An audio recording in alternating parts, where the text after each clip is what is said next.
Good morning everyone. আজকে রান্না করব দেশি পার্শে মাছ, কিন্তু বেগুন দিয়ে। আমি কখনো বেগুন দিয়ে পার্শে মাছ রান্না করিনি। আর আজকে জানো তো, মাছটা খুব টাটকা। এই মাছটা ভেজে নিচ্ছি। দেখো, কড়াই দিয়ে দিয়েছি সরষের তেল। মাছটা আজকে খুব ভালো, একটু ছোট কিন্তু টাটকা আছে। তো মাছটা আগে ভেজে তুলে নেব। এই দেখো, তোমাদের একটা মজার জিনিস দেখো, বিড়াল শুয়ে আছে দেখো পাশের বাড়ি অ্যাডভেস্টারের চালে। দেখো কি আরামে শুয়ে আছে, মনে হচ্ছে একটা পাঁচ বালিশ দিয়ে আছে। দেখতে পাচ্ছ? কি ভালো লাগে না এদের? ঠিক ওই খাদের মধ্যে আর শুয়ে আছে দেখো, আর আরেকটা খাদে পা দিয়ে রেখেছে, মনে হচ্ছে যেন পাঁচ বালিশ। দেখো, সুন্দর করে মাছটা ভেজে নিয়েছি,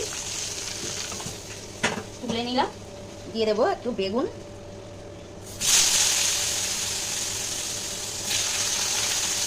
বেগুনটা আজকে খুব সুন্দর, একটুও পোকা নেই, বেশ ভালো।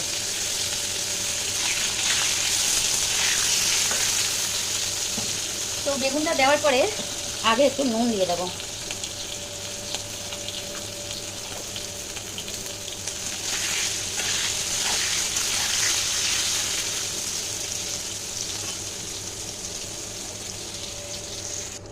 আর দেবো একটু পেঁয়াজ কুচি।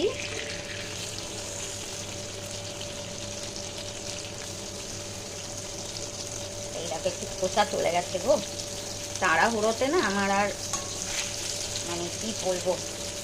তো এবার পেঁয়াজ আর বেগুনটা ভালো করে ভেজে নেব। আর দিয়ে দেবো একটু কালো জিরে, এর মধ্যেই দিয়ে দেবো। তাড়াহুড়ো তো, কত তাড়াতাড়ি রান্নাটা করা যায়।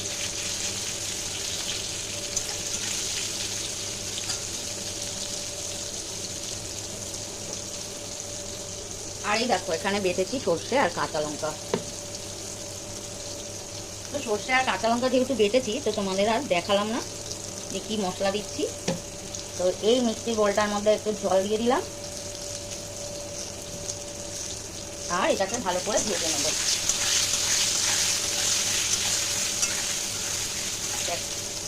আগে বেগুনটা এই কারণে দিয়েছি, তাহলে পেঁয়াজটা খুব বেশি ভাজা হয়ে যাবে না, না হলে না পেঁয়াজটা কালো হয়ে যায়, ভালো লাগে না। তো দেখো, এবার বেগুন আর পেঁয়াজ বেশ সুন্দর ভাজা হয়েছে। তো এবার আমি দিয়ে দেবো এই সর্ষে বাটাটা। দেখো, বেগুন সিদ্ধও হয়ে গেছে।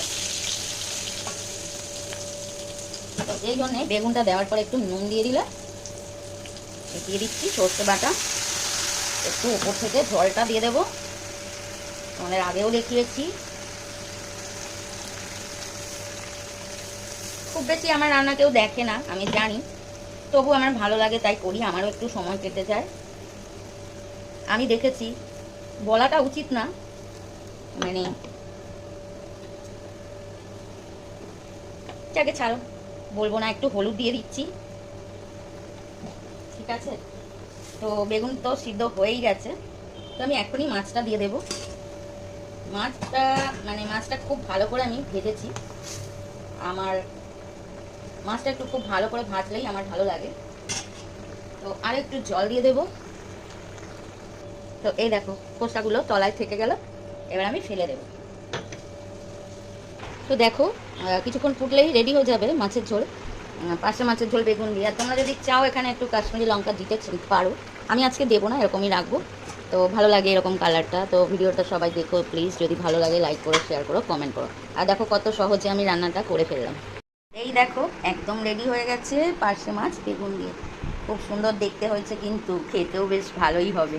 তো কে খাবে, চলে এসো।